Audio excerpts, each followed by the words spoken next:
प्रतीक है रही है। भोला रो रहा है, आंखों से आंसू बह रहा है, कौन संभालेगा। सारे साधन भी अगर हाथ से चले जाते हैं तब शिव रह जाता है शंकर। कौन रहा। जब सतयुग, त्रेता, द्वापर, कलयुग सब समाप्त हो जाते हैं, पूरी पृथ्वी जल में मग्न हो जाती है, तब भी जब कोई नहीं रहता तब मेरा शिव रहता है। एक बुलबुले के रूप में रहता है, एक बिंदु के रूप में रहता है। हम पहले कथा में कहे, आज फिर कहते हैं, पूरे विश्व की भूमि को, जमीन को खोद कर देख लो। भोला रो रहा है, आंखों से आंसू बह रहा है, कौन संभालेगा। सारे साधन भी अगर हाथ से चले जाते हैं तब शिव रह जाता है शंकर। कौन रहा। जब सतयुग, त्रेता, द्वापर, कलयुग सब समाप्त हो जाते हैं, पूरी पृथ्वी जल में मग्न हो जाती है, तब भी जब कोई नहीं रहता तब मेरा शिव रहता है। एक बुलबुले के रूप में रहता है, एक बिंदु के रूप में रहता है। हम पहले कथा में कहे, आज फिर कहते हैं, पूरे विश्व की भूमि को, जमीन को खोद कर देख लो, उसमें कंकर रूपी शंकर का शिवलिंग जरूर निकलेगा, ये निश्चित है। पूरी पृथ्वी खोद लो,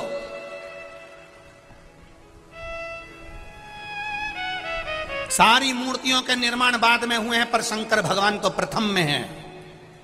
ना जाने कितने सतयुग, ना जाने कितने त्रेता, कितने द्वापर, कितने कलयुग निकल गए, तो भी मेरा शिव है और मेरा ओघड़दानी रहेगा। वो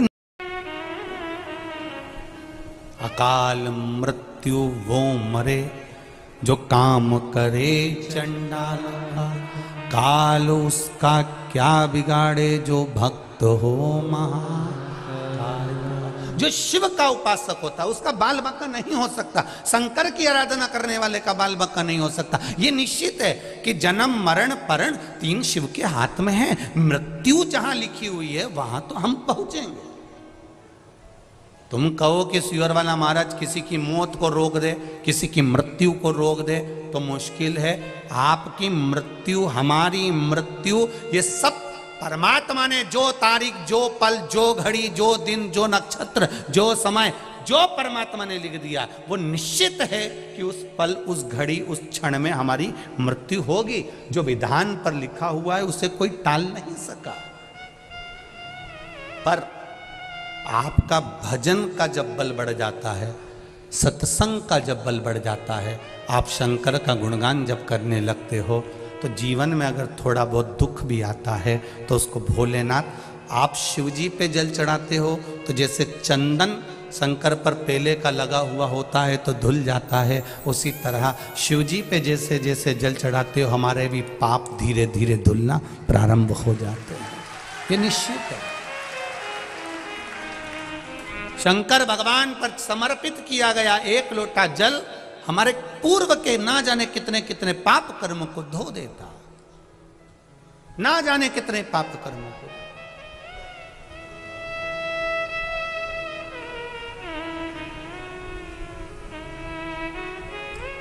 आप चलकर आयो, कोई 80 किलोमीटर, कोई 100 किलोमीटर, कोई 150 किलोमीटर, कोई 200 किलोमीटर, ना जाने कहां कहां से कथा सुनने आयो, कोई 30 किलोमीटर, कोई 50 किलोमीटर। आप जितने कदम चलकर आए हो, जितना जितना आप दूर से आए, बाबा ने सुना है आपका, हृदय चित्त धारण करा है शिव। भोला रो रहा है, शिव ने संभाला, परिवार ने संभाला। परिवार जब कोई नहीं तब भोला रोज शिव जी के मंदिर जाता, पूजन करता, आराधना करता, गंगा नहाने के लिए सुबह सुबह जाता। तो लोगों ने कहा, ओ भोला तू आंख से अंधा है रे, गंगा नहाने जाता है, बह जाएगा, पांव फिसल जाएगा, मर जाएगा, प्राण छूट जाएंगे तेरे। भोला तू आंख से अंधा है, तुझे दिखता नहीं है। हे भोला तुझे दिखता नहीं है, पांव फिसल जाएगा तेरा, तू मर जाएगा, पानी में गिर जाएगा, गंगा में डूब जाएगा। अब एक शब्द भोला का याद रखना, आप सबसे निवेदन है, इस शब्द को मत भूलना। भोला कह रहा है कि मुझे नहीं दिखता पर मेरे महादेव को तो दिखता है।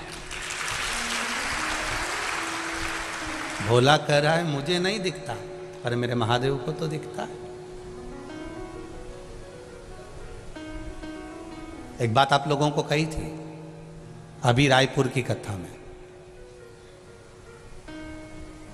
अंधे व्यक्ति की हड्डी कभी नहीं टूटती गिर के, आंख वाले टूटते फूटते रहते हैं। भगवान ने तुम्हारी इतनी बड़ी बड़ी आंख दी, उसके बाद भी गड्ढे में गिरी जाते हैं, और अंधा व्यक्ति नहीं गिरता। क्यों? अंधे के पास में एक डंडी रहती है, उससे वो टेक टेक कर देख कर संभल कर चलता है। भले आंख नहीं है पर डंडी से छू छू कर संभल कर चलता है। और जिसको भगवान ने आंख दी वो तो अंधे जैसा अड़भंगा चलता है। यहाँ कूद गया, वहां कूद गया, चला चला, सीढ़ी पे चढ़ते चढ़ते लुढ़कते। अब भगवान ने इतनी आंखें दी है, सब कुछ दिया है, चलते चलते तुम रोड पे देखना, तुम जाओ तो सही। जब जाओगे इतनी भीड़ जब बाहर निकलती है, कोई इससे टकरा रिया, कोई इससे टकरा रिया है, कहीं से टुल्ला मार, कहीं से टुल्ला मार। भगवान ने आंख दी फिर काय के लिए दी? थोड़ा बच के चलो ना।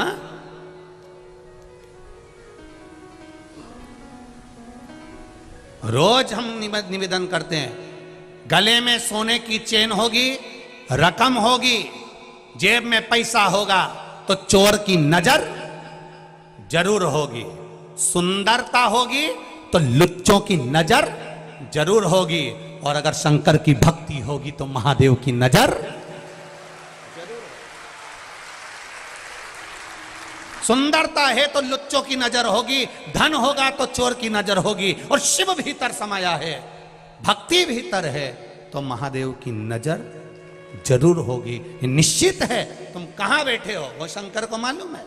भोला कह रहा है मेरी आंख नहीं तो क्या हुआ, महादेव तो देख रहा है। मैं नहीं देख सकता तो क्या हुआ, मेरा महादेव तो देख रहा है। आप किसी के साथ बुरा करेंगे, कोई नहीं देख रहा, पर महादेव तो देख रहा है। आप अच्छा करेंगे, कोई आपका यश गुण नहीं गा रहा, सब दूसरे का नाम ले रहा। मेरा तो कोई बोल ही नहीं रहा, मैंने तो इतना खर्चा करा, मैंने तो ऐसा करा, मैं तो जजमान बना, मेरा तो नाम ही नहीं आया, मेरा तो ये नहीं आया। तो अपने को टेंशन नहीं लेना, तुम तो बस तुमने कर दिया, आगे उसने देख लिया। हमें अपना गुणगान नहीं चाहिए, वो देख रहा है। भोला ने कहा मेरा महादेव देख रहा है। रोज गंगा नहाने जाता, गंगा जी में नहाकर वापिस आता, शिव मंदिर जाता, शंकर जी के मंदिर में बैठा था। आज किसी ने कह दिया अपनी काशी में शंकर भगवान का एक बड़ा अनुष्ठान होने वाला है, भगवान शिव की सत्संग होने वाला है, प्रवचन होने वाला है, कोई कथा होने वाली है। उनने सुना और भोला ने मन में विचार कर लिया मैं भी जाऊंगा उस प्रवचन में। रात का समय था, किसी ने कहा इतनी रात को जाएगा, तो भोला बोला हमारी आंख ही नहीं तो हमें दिन और रात से मतलब ही क्या। सत्संग करने वाला, भजन करने वाला, कीर्तन करने वाला रात और दिन नहीं देखता। हमसे लोग कहते बताओ गुरुजी, श्री शिवाय नमस्तुभ्यम कब नहीं जपना चाहिए? ऐसा कोई समय जैसे माताएं कहती है हम रजस्वला धर्म में हो जाते हैं तो हम फिर व्रत रखें कि नहीं रखें। तो हमारे यहाँ तो यहाँ तक वर्णन किया गया कि रजस्वला धर्म में भी नारी है। मान लो कोई घर में मर भी गया है, किसी का जन्म भी हो गया है, तो भी शिव महापुराण की कथा कहती है नाम जपने में कोई बुराई नहीं है, भगवान का भजन करने में कोई बुराई नहीं। तो कहा गुरुजी कई लोग तो कहते हैं कि ऐसे समय में भजन नहीं करना चाहिए, नाम नहीं जपना चाहिए। हमने कहा ऐसे समय में अगर निपट गए तो हर पल, हर घड़ी, हर क्षण, ऐसा कोई क्षण ही ना जाए, ऐसा कोई घड़ी ना जाए, ऐसा कोई पल ही ना जाए। जैसे पशुपति व्रत करते हो, तो पशुपति व्रत करते हो तो बीच में रजस्वला धर्म पड़ जाता है एक आध सोमवार को। अगर रजस्वला धर्म पड़ गया तो माताएं क्या करेगी? क्या व्रत तोड़ देगी? नहीं, पूजन नहीं करेगी, पूजन नहीं करेगी, पर नियम वही रहेगा, एक समय फलाहार करना है और शाम के समय भोजन करना है। भले पूजन नहीं करेगी, पर गिनती में नहीं आएगा वो, पर नियम तो वही चलना है ना, नियम का प्ररूप तो वही। हाँ, यदि एकादशी पड़ गई तो एकादशी का नियम लागू हो गया, फिर वो छोड़ दिया। प्रदोष पड़ गई, प्रदोष का नियम चालू हो गया, फिर वो छोड़ दिया।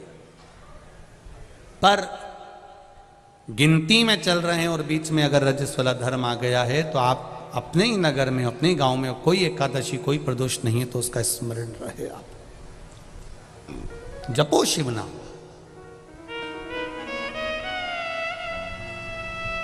कहा मैं सत्संग में जाऊंगा तो किसी ने कहा रात में तो भोला कहता है मेरी तो आंखें नहीं, दिन और रात मेरे लिए बराबर है। भगवान की भक्ति के लिए कोई समय नहीं होता कि सुबह ही भगवान का भजन करना पड़ेगा, कि शाम को ही भगवान का भजन नहीं, दिन और रात मेरे लिए बराबर है। भगवान की भक्ति के लिए कोई समय नहीं होता कि सुबह ही भगवान का भजन करना पड़ेगा, कि शाम को ही भगवान का भजन करना पड़ेगा, कि रात्रि को, कि दिन में। शंकर भगवान की आराधना के लिए कोई समय नहीं है। भगवान विष्णु के बैकुंठ में पट, कपाट, दरवाजे, खिड़की सब हैं। ब्रह्मा जी के मंदिर में, ब्रह्मलोक में कपाट, खिड़की, दरवाजे सब हैं।